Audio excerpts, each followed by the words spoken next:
ಇನ್ನು ನಿನ್ನೆನೇ ಹೇಳ್ತಾ ಇದ್ವಿ ಮುಖ್ಯಮಂತ್ರಿಗಳ ಬದಲಾವಣೆ ಆಗೋದಾದ್ರೆ ಟವೆಲ್ ಹಾಕಕ್ಕೆ ತುಂಬಾ ಜನ ಇರ್ತಾರೆ ಅಂತ ಹೇಳಿ. ಈಗ 7 ಮಂದಿ ಕಾಯ್ತಾ ಇದ್ದಾರೆ ಸಿಎಂ ಕುರ್ಚಿ ಮೇಲೆ ಕಣ್ಣಿಟ್ಕೊಂಡು. ಇನ್ನೂ ಜಾಸ್ತಿನೇ ಇರಬಹುದು. ಖರ್ಗೆ ಅವರನ್ನ ಭೇಟಿಯಾಗಿದ್ದಾರೆ ಮುಖ್ಯಮಂತ್ರಿಗಳ ಆಕಾಂಕ್ಷಿಯಾಗಿರುವಂತಹ ಸತೀಶ್ ಜಾರಕಿಹೊಳಿ. ದೆಹಲಿಗೆ ಹೋಗುವ ತೀರ್ಮಾನ ಮಾಡಿಲ್ಲ ಅಂತ ಈ ಕಡೆಗೆ ಮುಖ್ಯಮಂತ್ರಿಗಳು ಹೇಳ್ತಾ ಇದ್ದಾರೆ. ಸಿಎಂ ಬೆನ್ನಿಗೆ ನಿಂತಿದ್ದಾರೆ ಮಾಜಿ ಸಂಸದ ಡಿಕೆ ಸುರೇಶ್ ಅವರು. ಸಿಎಂ ಮೇಲೆ ಚಾಮುಂಡಿ ತಾಯಿಯ ಕೃಪೆ ಇದೆ ಅಂತ ಡಿಕೆ ಸುರೇಶ್ ಅವರು ಹೇಳಿದ್ದಾರೆ. ಏನ್ ಹೇಳಿದ್ದಾರೆ, ಏನ್ ಮಾತನಾಡಿದ್ದಾರೆ, ಏನೆಲ್ಲ ಬೆಳವಣಿಗೆಗಳಾಗಿದೆ ಅದರ ವರದಿ ಇಲ್ಲಿದೆ ನೋಡಿ. ಮೂಡಾ ಸಂಕಷ್ಟ ಬೆನ್ನಲ್ಲೇ ರಾಜಕೀಯ ಚಟುವಟಿಕೆ. ಖರ್ಗೆ ಭೇಟಿಯಾದ ಸಿಎಂ ಆಕಾಂಕ್ಷಿ ಜಾರಕಿಹೊಳಿ. ಈ ತಿಂಗಳಾಂತ್ಯಕ್ಕೆ ದೆಹಲಿಗೆ ಸಿಎಂ ಸಿದ್ದರಾಮಯ್ಯ. ಮುಖ್ಯಮಂತ್ರಿ ಸಿದ್ದರಾಮಯ್ಯ ವಿರುದ್ಧ ಮೂಡಾ ಕೇಸ್ನಲ್ಲಿ ಎಫ್ಐಆರ್ ಆದ ಬಳಿಕ ಒಂದಲ್ಲ ಒಂದು ರಾಜಕೀಯ ಚಟುವಟಿಕೆ ನಡೀತಾನೆ ಇದೆ. ವಿಪಕ್ಷಗಳು ಸಿಎಂ ರಾಜೀನಾಮೆಗೆ ಒತ್ತಾಯಿಸ್ತಾನೆ ಇವೆ. ಮುಖ್ಯಮಂತ್ರಿ ಸಿದ್ದರಾಮಯ್ಯ ಅವರಂತೂ ಯಾವುದೇ ಕಾರಣಕ್ಕೂ ರಾಜೀನಾಮೆ ಕೊಡಲ್ಲ. ಆತ್ಮಸಾಕ್ಷಿ ನ್ಯಾಯಾಲಯ ಇದೆ, ನಾನೇನು ತಪ್ಪು ಮಾಡಿಲ್ಲ, ಕಾನೂನು ಹೋರಾಟ ನಡೆಸೋದಾಗಿ ಹೋದ ಬಂದ ಕಡೆಯಲ್ಲೆಲ್ಲ ವಿಪಕ್ಷಗಳಿಗೆ ಸಂದೇಶವನ್ನು ರವಾನಿಸಿದ್ದಾರೆ. ಸುಮಾರು 40 ವರ್ಷಗಳು ತುಂಬೋಗಿದ್ದಾವೆ. ಆದರೆ ಚಾಮುಂಡೇಶ್ವರಿ ಕೃಪೆಯಿಂದ ಇಲ್ಲಿವರೆಗೆ ಯಾವ ತಪ್ಪನ್ನು ಕೂಡ ಮಾಡಿಲ್ಲ. ತಪ್ಪು ಮಾಡಿದ್ರೆ ಇಷ್ಟೊಂದು ದೀರ್ಘಕಾಲ ರಾಜಕಾರಣದಲ್ಲಿ ಉಳಿಲಿಕ್ಕೆ ಸಾಧ್ಯ ಆಗ್ತಾ ಇರಲಿಲ್ಲ. ಈಗಲೂ ಕೂಡ ಎಷ್ಟೇ ತೊಡಕುಗಳು ಬಂದರೂ ಕೂಡ, ಕಷ್ಟಗಳು ಬಂದರೂ ಕೂಡ ತಾಯಿ ಚಾಮುಂಡೇಶ್ವರಿಯವರ ಕೃಪಾ ಆಶೀರ್ವಾದ ಇದೆ ಅಂತಕ್ಕಂಥ ಮಾತುಗಳನ್ನು ಹೇಳಲಿಕ್ಕೆ ಬಯಸ್ತೇನೆ.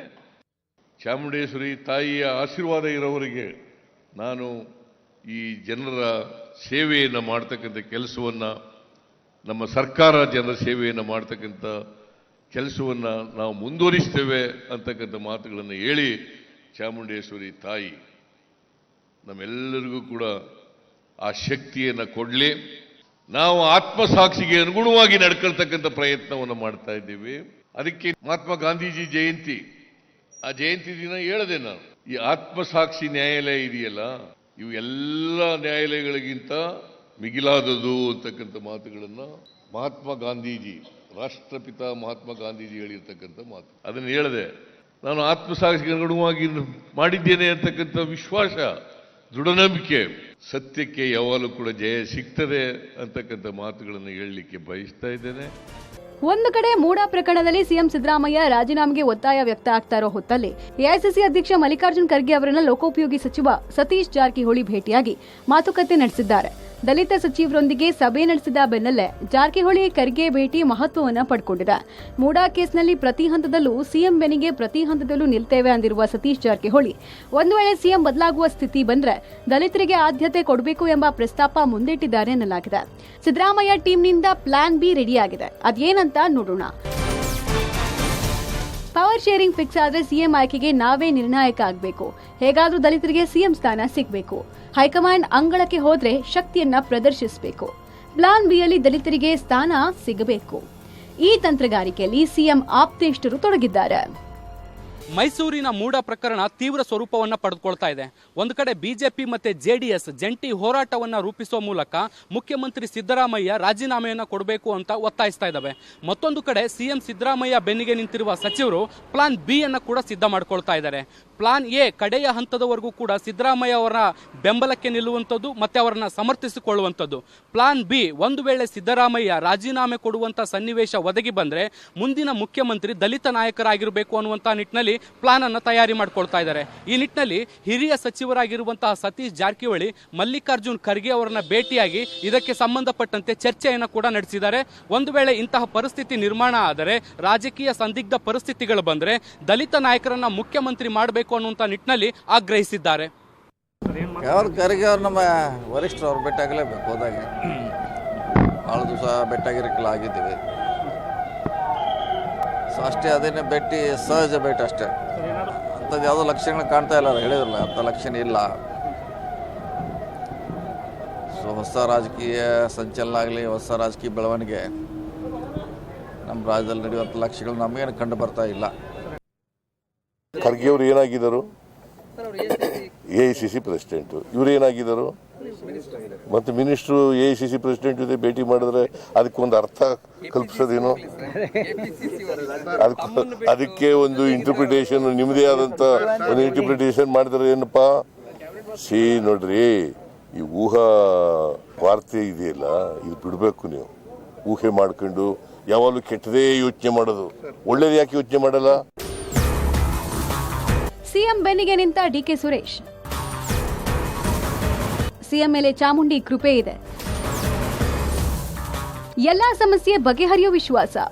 ಅಚ್ಚರಿ ಬೆಳವಣಿಗೆಯಲ್ಲಿ ಸಿಎಂ ಸಿದ್ದರಾಮಯ್ಯ ಬೆನ್ನಿಗೆ ಮಾಜಿ ಸಂಸದ ಡಿಕೆ ಸುರೇಶ್ ನಿಂತಿದ್ದಾರೆ. ಸಿಎಂ ಸಿದ್ದರಾಮಯ್ಯ ನಮ್ಮ ನಾಯಕರಾಗಿದ್ದು 5 ವರ್ಷ ಮುಖ್ಯಮಂತ್ರಿಯಾಗಿ ಮುಂದುವರಿತಾರೆ ಅಂದಿದ್ದಾರೆ. ಸಿದ್ದರಾಮಯ್ಯಗೆ ತಾಯಿ ಚಾಮುಂಡಿ ತಾಯಿಯ ಆಶೀರ್ವಾದ ಇದ್ದು ಎಲ್ಲಾ ಸಂಕಷ್ಟದಿಂದ ಪಾರಾಗ್ತಾರೆ ಅನ್ನೋ ವಿಶ್ವಾಸವನ್ನು ಕೂಡ ಡಿಕೆ ಸುರೇಶ್ ವ್ಯಕ್ತಪಡಿಸಿದ್ದಾರೆ. ಸಿದ್ದರಾಮಯ್ಯನವರೇ ನಮ್ಮ ನಾಯಕರು, ಮುಂದಿನ 5 ವರ್ಷಗಳ ಕಾಲ ಈ ಅವಧಿಯಲ್ಲಿ ಸಂಪೂರ್ಣವಾಗಿ ಅವರೇ ಮುಖ್ಯಮಂತ್ರಿ ಆಗಿರಬೇಕು ಅಂತಕ್ಕಂಥದ್ದು ನಮ್ಮೆಲ್ಲರ ಬಯಕೆ. ಅವರು ಏನು ಈ ಒಂದು ಆರೋಪಗಳೇನು ಬರ್ತಾ ಇದೆ, ಆ ಆರೋಪಗಳಿಂದ ಅತಿ ಶೀಘ್ರದಲ್ಲೇ ಚಾಮುಂಡಿಯ ಆಶೀರ್ವಾದದಿಂದ ಈಚೆ ಬರ್ತಾರೆ ಅಂತಕ್ಕಂಥ ವಿಶ್ವಾಸ ನನಗಿದೆ. ಯಾರು ಕೂಡ ಅಳ್ಳಾಡಿಸ್ಲಿಕ್ಕೆ ಸಾಧ್ಯ ಇಲ್ಲ. ಮುಖ್ಯಮಂತ್ರಿ ಸಿದ್ದರಾಮಯ್ಯ ಎಷ್ಟು ವರ್ಷದ ಅವಧಿಗೆ ಮುಖ್ಯಮಂತ್ರಿ ಅನ್ನುವಂಥ ವಿಚಾರದಲ್ಲಿ ಕಾಂಗ್ರೆಸ್ನಲ್ಲಿ ನಾನಾ ರೀತಿಯ ಹೇಳಿಕೆಗಳು ಬರ್ತಾ ಇದ್ದಾವೆ. ಆದರೆ ಇವತ್ತು ಅಚ್ಚರಿಯ ಹೇಳಿಕೆ ಒಂದು ಬಂದಿದೆ. ಅದು ಮಾಜಿ ಸಂಸದ ಡಿಕೆ ಸುರೇಶ್ ಅವರಿಂದ. ಮುಂದಿನ 5 ವರ್ಷಗಳ ಕಾಲ ನಮಗೆ ಅವರೇ ನಾಯಕರು, ಸಿದ್ದರಾಮಯ್ಯ ಅವರೇ ಮುಖ್ಯಮಂತ್ರಿ ಅನ್ನುವ ಮಾತನ್ನ ಹೇಳಿದ್ದಾರೆ. ಸಿಎಂ ಡಿಕೆ ಶಿವಕುಮಾರ್ ಅವರ ಸಹೋದರ ಡಿಕೆ ಸುರೇಶ್ ಹೇಳಿರುವ ಈ ಮಾತು ಕಾಂಗ್ರೆಸ್ ವಲಯದಲ್ಲಿ ಸಾಕಷ್ಟು ಅಚ್ಚರಿಯನ್ನು ಉಂಟು ಮಾಡಿದೆ ಅನ್ನುವಂಥ ಮಾತು ಕೂಡ ಕೇಳಿಬರ್ತಾ ಇದೆ. ಸಿಎಂ ಆಪ್ತೇಷ್ಟರಿಗೆ ಶುರುವಾಗಿದೆಯಾ ಆತಂಕ? ಕೇಜ್ರಿವಾಲ್ ಮಾದರಿ ಕಾರ್ಯಾಚರಣೆನ? ಸಿಎಂ ವಿರುದ್ಧ ಇಡಿ ಕೇಸ್ ದಾಖಲಾಗಿರೋದ್ರಿಂದ ಸಿಎಂ ಸುತ್ತಮುತ್ತ ಇರುವ ಆಪ್ತೇಷ್ಟರು ಹಾಗೂ ಅಧಿಕಾರಿಗಳಿಗೆ ಆತಂಕ ಶುರುವಾಗಿದೆ. ಮುಂದೇನಾಗುತ್ತೆ ಅನ್ನೋ ಭಯ ಕಾಡ್ತಿದೆ. ದೆಹಲಿಯ ಕೇಜ್ರಿವಾಲ್ ಮಾದರಿ ಇಡಿ ವಿಚಾರಣೆಗೆ ಮುಂದಾಗಬಹುದು ಅನ್ನೋ ಭಯದಲ್ಲಿ ಆಪ್ತ ವಲಯ ಇದೆ ಎನ್ನಲಾಗಿದೆ. ಬಿಜೆಪಿ ನಾಯಕರಿಗೆ ಸಿದ್ದರಾಮಯ್ಯ ಭಯ ಇದ್ದು ಇಡಿ ಅಸ್ತ್ರ ಬಳಸ್ತಾ ಇದ್ದಾರೆ ಅಂತ ಕಾಂಗ್ರೆಸ್ ನಾಯಕರು ಆರೋಪಿಸಿದ್ದಾರೆ. ಏನೇ ಆದರೂ ಸಿಎಂ 5 ವರ್ಷ ಪೂರೈಸಲಿದ್ದಾರೆ ಅಂತ ಹೇಳಿದ್ದಾರೆ. ಕೇಂದ್ರ ಸರ್ಕಾರದಿಂದ ಮೋದಿಯವರಿಗೆ ಮತ್ತು ಅಮಿತ್ ಶಾ ಅವರಿಗೆ ಸಿದ್ದರಾಮಯ್ಯ ಅವರು ಕಂಡ್ರೆ ಹೆದರಿಕೆ ಇದೆ. 30ರಿಂದ 35 ಸತಿ ಕರ್ನಾಟಕ ರಾಜ್ಯಕ್ಕೆ ಬಂದ್ವಿ, ಚುನಾವಣೆ ಪ್ರಚಾರವನ್ನು ಮಾಡಿದ್ವಿ. ನಮ್ಮನ್ನ ಈ ಕರ್ನಾಟಕ ರಾಜ್ಯ ಜನತೆ ನಂಬಲಿಲ್ಲ. ಸಿದ್ದರಾಮಯ್ಯ ಅವರು ನಂಬಿದ್ರು, ಕಾಂಗ್ರೆಸ್ ಅನ್ನು ನಂಬಿದ್ರು, ರಾಹುಲ್ ಗಾಂಧಿ ಅವರು ನಂಬಿದ್ರು, ಮಲ್ಲಿಕಾರ್ಜುನ ಖರ್ಗೆ ಅವರು ನಂಬಿದ್ರು, ಡಿ.ಕೆ. ಶಿವಕುಮಾರ್ ನಂಬಿದ್ರು ವಿನ ಬಿಜೆಪಿಯ ನಾನು ದೊಡ್ಡ ನಾಯಕ, ಈ ಡೆಲ್ಲಿ ಆದ್ರೂ ಪ್ರಚಾರಕ್ಕೆ ಹೋಗ್ಬಿಟ್ರೆ ನಮ್ಗೆ ಓಟ್ ಹಾಕ್ಬಿಡ್ತಾರ ನಮ್ಮ ಬಿಜೆಪಿ ಭ್ರಮೆಯೊಳಗೇನಿದ್ರು ಇಬ್ಬರು ನಾಯಕರಿಗೆ ಅವರ ಭ್ರಮನಿರಸ ಆಗಿದೆ. ಹಿಂಗಾಗಿ ಸಿದ್ದರಾಮಯ್ಯ ಅವರನ್ನು ಟಾರ್ಗೆಟ್ ಮಾಡ್ತಾ ಇದ್ದಾರೆ, ಕಾಂಗ್ರೆಸ್ನ ಟಾರ್ಗೆಟ್ ಅನ್ನು ಮಾಡ್ತಾ ಇದ್ದಾರೆ. 5 ವರ್ಷನೂ ಇರ್ತಾರೆ, 4 ವರ್ಷ ಇನ್ನು ಅಂದರೆ 3.25 ವರ್ಷ. 5 ವರ್ಷನೂ ಇರ್ತಾರೆ, 4 ವರ್ಷ ಇನ್ನು ಅಂದರೆ 3.25 ವರ್ಷ. ಕಾಂಗ್ರೆಸ್ ನಾಯಕರಿಂದಲೇ ದಾಖಲೆ ಆರೋಪ.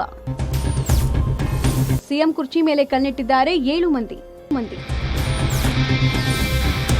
ಅಕ್ಟೋಬರ್ 27ಕ್ಕೆ ದೆಹಲಿಗೆ ಸಿಎಂ ಸಿದ್ದರಾಮಯ್ಯ ಭೇಟಿ. ಇವೆಲ್ಲ ಬೆಳವಣಿಗೆಗಳ ಮಧ್ಯೆ ಚಿತ್ರದುರ್ಗದಲ್ಲಿ ವಿಪಕ್ಷ ನಾಯಕ ಅಶೋಕ್ ಹೊಸ ಬಾಂಬ್ ಸಿಡಿಸಿದ್ದಾರೆ. ವಿಪಕ್ಷಗಳಿಗೆ ಕಾಂಗ್ರೆಸ್ ನಾಯಕರೇ ದಾಖಲೆ ಒದಗಿಸ್ತಾ ಇದ್ದು ಸಿಎಂ ಕುರ್ಚಿ ಮೇಲೆ 6ರಿಂದ 7 ನಾಯಕರು ಕಣ್ಣಿಟ್ಟಿದ್ದಾರೆ ಅಂತ ದೂರಿದ್ದಾರೆ. ಇದರ ಬೆನ್ನಲ್ಲೇ ಮೂಡಾ ತನಿಖೆಯ ಪ್ರಗತಿ ನೋಡಿಕೊಂಡು ಕಾಂಗ್ರೆಸ್ ಹೈಕಮಾಂಡ್ ಅನ್ನ ಸಿಎಂ ಸಿದ್ದರಾಮಯ್ಯ ಭೇಟಿಯಾಗಲಿದ್ದಾರೆ. ಅಕ್ಟೋಬರ್ 27ಕ್ಕೆ ದೆಹಲಿಗೆ ಸಿಎಂ ತೆರಳುತ್ತಾ ಇದ್ದು ಕೇಂದ್ರ ನಾಯಕರನ್ನ ಸಿಎಂ ಭೇಟಿ ಆಗ್ತಾ ಇದ್ದಾರೆ. ಸಿಎಂ ದೆಹಲಿ ಪ್ರವಾಸ ಕುತೂಹಲ ಕೆರಳಿಸಿದೆ. ಯಾರು ಹೇಳಿದ್ರು ಡೆಲ್ಲಿಗೆ ಹೋಗ್ತೀನಿ ಅಂತ ಇನ್ನೂ ತೀರ್ಮಾನನೇ ಮಾಡಿಲ್ಲ. ಈ ಮುಂದಿನ ವಾರ ಅಂತ ಹೇಳಿಲ್ಲ. ಅವರ ಅಭಿಪ್ರಾಯ, ಅವ್ರ ಒತ್ತಾಯ ಹಂಗಿರ್ಬೋದು, ಮುಂದಿನ ವಾರ ಮಾಡಿ ಅಂತ ಒತ್ತಾಯ ಮಾಡಿರ್ಬೋದು. ಬಟ್ ಮುಂದಿನ ವಾರ ನಾವು ಬ್ಯಾಕ್ವರ್ಡ್ ಕ್ಲಾಸ್ನವ್ರ ಜೊತೆ ಕಮಿಟಿಯವರ ಇಲಾಖೆ ಜೊತೆ ಮಾತಾಡಿ ಆಮೇಲೆ ಆ ವರದಿ ಕ್ಯಾಬಿನೆಟ್ ಮುಂದೆ ಚರ್ಚೆ ಆಗಬೇಕು, ಆಮೇಲೆ ಅಸೆಂಬ್ಲಿ ಮುಂದೆ ಮಂಡಿಸ್ಬೇಕು. ಇವೆಲ್ಲ ಆಗ್ಬೇಕಲ್ಲ ಪ್ರೊಸೀಜರು. ಅವೆಲ್ಲ ನನ್ನ ಜೊತೆ ಚರ್ಚೆ ಮಾಡಿದ್ರಪ್ಪ. ಚರ್ಚೆ ಮಾಡಿದ್ದು government will take A decision on that. ಯಾಕೆಂದ್ರೆ ಸರ್ಕಾರ ಈಗಾಗಲೇ 7-8 ಜನ ಮಂತ್ರಿಗಳು ನಾನು ಮುಖ್ಯಮಂತ್ರಿ ಅಂತೇಳಿ ಟವಲ್ ಹಾಕೊಂಡು ಓಡಾಡ್ತಾ ಇದ್ದಾರೆ. ನಿಜವಾಗೂ ಸಿದ್ದರಾಮಯ್ಯನವ್ರಿಗೆ ಯಾರನ್ನ ವಿರೋಧಿ ಇದ್ರೆ ಅವ್ರ ಪಾರ್ಟಿಯರೇ ವಿರೋಧಿ, ಬೇರೆಯವರಲ್ಲ. ಅವ್ರ ಪಾರ್ಟಿಯಲ್ಲೇ ಮಸಲತ್ ನಡೀತಾ ಇರೋದು, ಅವ್ರ ಪಾರ್ಟಿಯಿಂದನೇ ದಾಖಲೆಗಳು ವಿರೋಧ ಪಕ್ಷದ ಕೈ ಸೇರ್ತಾ ಇರೋದು. ಇಷ್ಟೆಲ್ಲ ಇದ್ರು ಕಾಂಗ್ರೆಸ್ ಅವರು ನಮ್ಮನ್ನ ಹೀಯಾಳಿಸೋ ಅಂಥದ್ದು, ನಮ್ಮ ಮೇಲೆ ಆಪಾದನೆ ಮಾಡೋ ಅಂಥದ್ದು, ಈ ಪ್ರಕ್ರಿಯೆ ಮಾಡೋದ್ರಿಂದ ನೀವು ಪ್ರಜಾಪ್ರಭುತ್ವಕ್ಕೆ ದ್ರೋಹ ಬಗೆತಾ ಇದ್ದೀರಾ. ಮೂಡಾ ಪ್ರಕರಣದ ವಿಚಾರವಾಗಿ ರಾಜ್ಯ ರಾಜಕಾರಣದಲ್ಲಿ ರಾಡಿಯಾಗಿದೆ. ಅವರು ಇವ್ರ ಮೇಲೆ ಆರೋಪ ಮಾಡೋದು, ಇವರು ಅವ್ರ ಮೇಲೆ ಆರೋಪ ಮಾಡೋದು, ಇದು ಸಹಜವಾಗಿಯೇ ನಡೀತಾನೇ ಇದೆ. ಜೊತೆಗೆ ಮಾತಿನ ದಾಳಿಯೂ ಕೂಡ ಅಷ್ಟೇ ಮಟ್ಟದಲ್ಲಿ ಹರಿತವಾಗಿದೆ. ಇದೆಲ್ಲದರ ನಡುವೆ ಸಿಎಂ ಕುರ್ಚಿಯ ವಿಚಾರವಾಗಿ ಸಾಕಷ್ಟು ಲೆಕ್ಕಾಚಾರಗಳು, ಚರ್ಚೆ ಹೊರಗೆ ಮತ್ತು ಒಳಗೆ ಎಲ್ಲ ಕಡೆಗಳಲ್ಲೂ ಕೂಡ ನಡೀತಾ ಇರ್ತಕ್ಕಂಥದ್ದು. ಇದನ್ನು ಕಾಂಗ್ರೆಸ್ನ ನಾಯಕರುಗಳೇ ಒಂದು ರೀತಿಯಲ್ಲಿ ದಾಖಲೆಗಳನ್ನು ಒದಗಿಸ್ತಾ ಇದ್ದಾರೆ ಅಂತ BJP ಅಸ್ತ್ರವನ್ನಾಗಿ ಮಾಡ್ಕೊಳ್ತಾ ಇದೆ. ಇದನ್ನು ಆರ್ ಅಶೋಕ್ ರವರು ಒಂದು ರೀತಿಯಲ್ಲಿ ಬಾಂಬ್ ಹಾಕಿರ್ತಕ್ಕಂಥದ್ದು. ಈ ಮಾತಿನಲ್ಲಿ ಎಷ್ಟು ಗಂಭೀರತೆ ಇದೆ ಅಥವಾ ಅಡ್ಡೇಟ್ ಮೇಲೆ ಗುಡ್ಡೇಟ ಅನ್ನೋದು ಆ ನಂತರ ಡಿಸೈಡ್ ಆಗುತ್ತೆ. ಅದ್ರ ಜೊತೆಗೆ ಆ ಒಂದು ಕಾಂಗ್ರೆಸ್ನ ಒಳಗಡೆ ಕೂಡ ಬೇರೆ ಬೇರೆ ರೀತಿಯ ಬೆಳವಣಿಗೆ ನಡೆದಿದ್ರೂ ಕೂಡ ಮುಖ್ಯಮಂತ್ರಿ ಸಿದ್ದರಾಮಯ್ಯ ಅವರ ಬೆಂಬಲಕ್ಕೆ ಹೈಕಮಾಂಡ್ ಇದೆ ಅನ್ನೋದ್ರ ಬಗ್ಗೆ ಸಂದೇಶವನ್ನು ರವಾನೆ ಮಾಡ್ತಾ ಇದ್ದಾರೆ. ಆದರೂ ಕೂಡ ಮುಖ್ಯಮಂತ್ರಿ ಸಿದ್ದರಾಮಯ್ಯನವರು ಪದೇ ಪದೇ ಹೈಕಮಾಂಡ್ಗೆ ಮನವರಿಕೆ ಮಾಡಿಕೊಡುವಂಥ ಪ್ರಯತ್ನ ಮಾಡ್ತಾ ಇದ್ದಾರೆ. ಇದೇ ಅಕ್ಟೋಬರ್ ಅಂತ್ಯದ ವೇಳೆಗೆ ದೆಹಲಿಗೆ ತೆರಳಿ ಹೈಕಮಾಂಡ್ ನಾಯಕರ ಇನ್ನೊಂದು ಸುತ್ತಿನ ಮಾತುಕತೆಯಲ್ಲೂ ಕೂಡ ತೊಡಗ್ತಾರೆ ಅಂತ ಹೇಳಲಾಗ್ತಾ ಇದೆ. ಒಟ್ನಲ್ಲಿ ಮೂಡಾ ಜಟಾಪಟಿ ನಿರ್ಣಾಯಕ ಹಂತ ತಲುಪಿದೆ. ಈ ತಿಂಗಳಾಂತ್ಯಕ್ಕೆ ಎಲ್ಲಾ ಗೊಂದಲಗಳಿಗೂ ಉತ್ತರ ಸಿಗೋ ಸಾಧ್ಯತೆ ಇದೆ. Bureau report, public TV.